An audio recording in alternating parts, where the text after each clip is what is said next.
आदाब, मैं हूं मुमताज आलम रिजवी और मैं कुछ इजराइल और फ़िलिस्तीन के ताल्लुक से 3-4 बड़ी खबरें लेकर हाजिर हुआ हूं।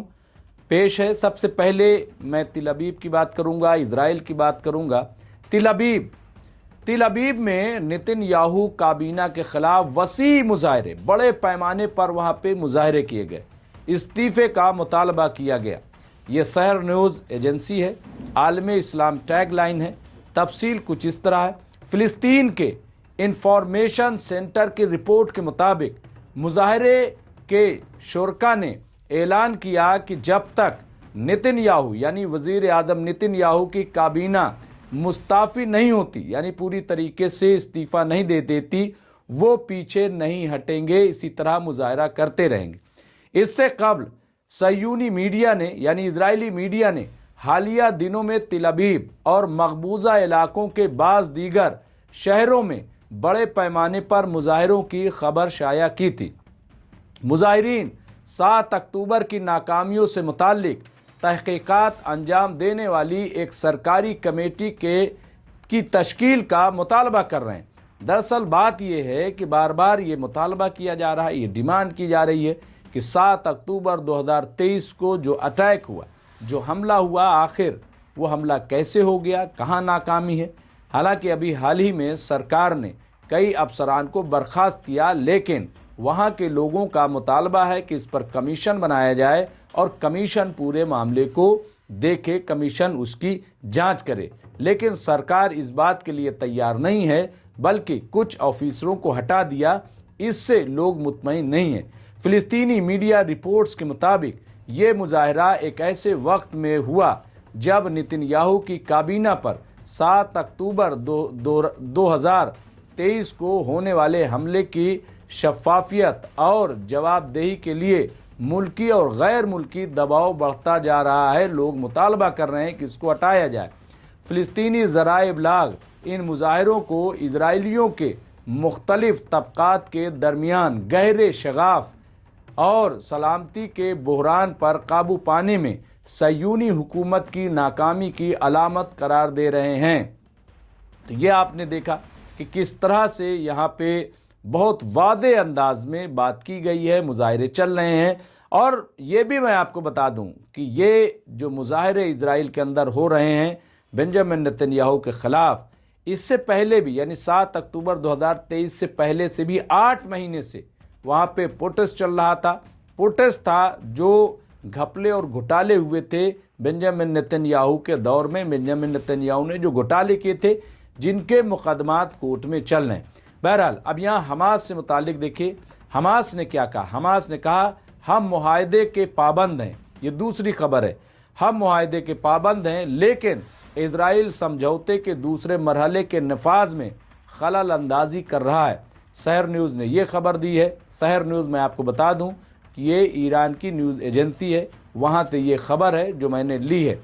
हमास के तर्जुमान हाजिम कासिम ने कहा कि तमाम तर मुश्किलात के बावजूद हमने सयूनी जंगी कैदियों की लाशों की तलाश का सिलसिला जारी रखा है, जो इस बात का सबूत है कि तहरीक हमास जंगबंदी मुआहदे की मुकम्मल पाबंदी कर रही है। उन्होंने कहा कि इजरायली हुकूमत जंग बंदी मुआहदे के दूसरे मरहले पर अमल दरामद में खलल अंदाजी कर रही है, जिसकी वजह से मुआहदे की मुकम्मल नफाज में ताख़ीर हो रही है।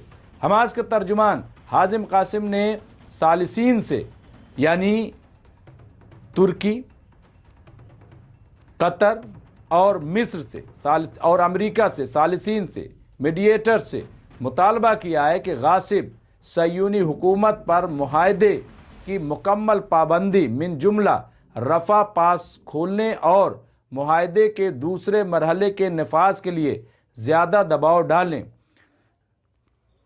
अब एक और बड़ी इंपॉर्टेंट खबर है इसके साथ साथ जो मैं आप खुद पेश कर रहा हूं, और वो बेंजामिन नेतन्याहू के ताल्लुक़ से है।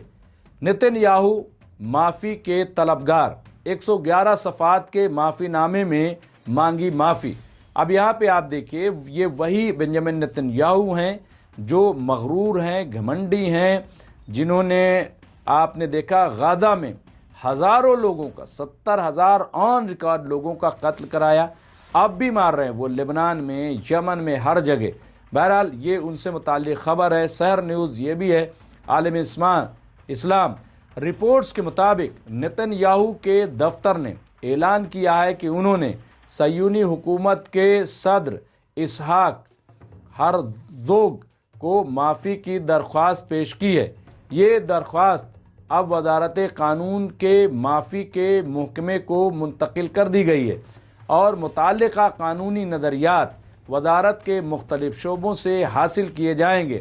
نتن یاہو نے ہرتزوگ کو اپنے خط میں لکھا ہے کہ ان کے خلاف عدالتی کارروائی شدید تنازعات کا مرکز بن گئی ہے، اور اگرچہ وہ مقدمے کو جاری رکھنے اور اپنی بے گناہی ثابت کرنے کے خواہش مند ہیں، لیکن ان کا ماننا ہے کہ عوامی مفاد کا تقاضا ہے کہ یہ مقدمہ جلد از جلد ختم کیا جائے۔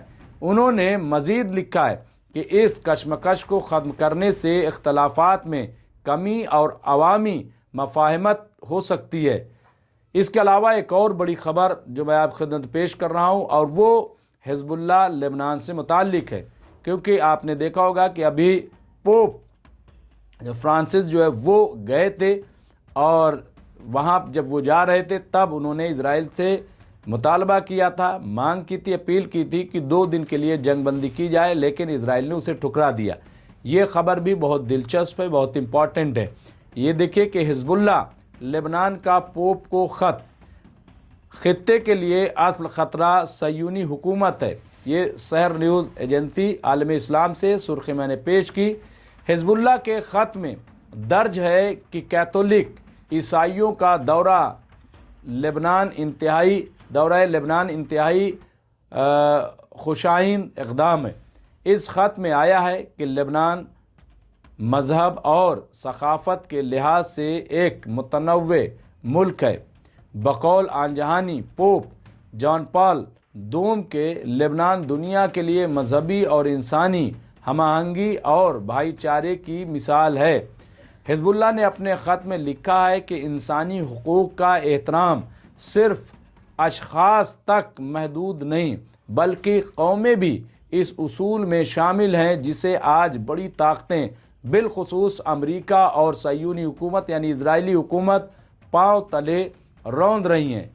اس مراسلے میں آیا ہے کہ صہیونی حکومت گزشتہ 2 سال سے منظم نسل کشی کا ارتکاب کر کے فلسطینیوں کو ختم کرنا چاہتی ہے اور ان کی تقدیر کو عالمی سازشوں کے نذر کر رہی ہے۔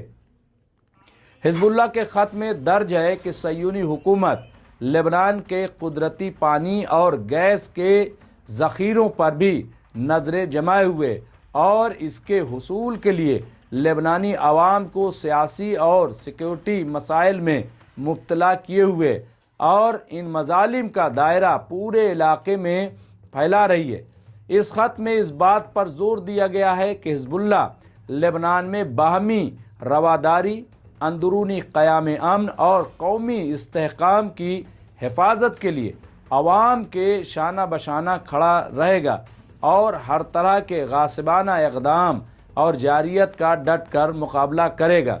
حزب اللہ کے خط میں اختتام میں درج ہے کہ امید ہے کہ پوپ لیو انصاف، امن، آزادی اور ظلم کے مقابلے میں انسانیت کے دفاع کے سلسلے میں روشن اور مؤثر موقف اپنائیں گے۔ قابل ذکر ہے کہ پوپ لیو دی 14 اتوار کے روز لبنان پہنچیں گے، جہاں ان کی ملاقات سیاسی، مذہبی، سماجی اور دینی شخصیات سے بھی طے ہے۔ تو یہ ایک بڑی خبر تھی۔ 4 ہم نے خبریں پیش کی ہیں۔ میں ممتاز عالم رضوی، بہت بہت شکریہ۔ دیکھتے رہیے MMC نیوز انڈیا۔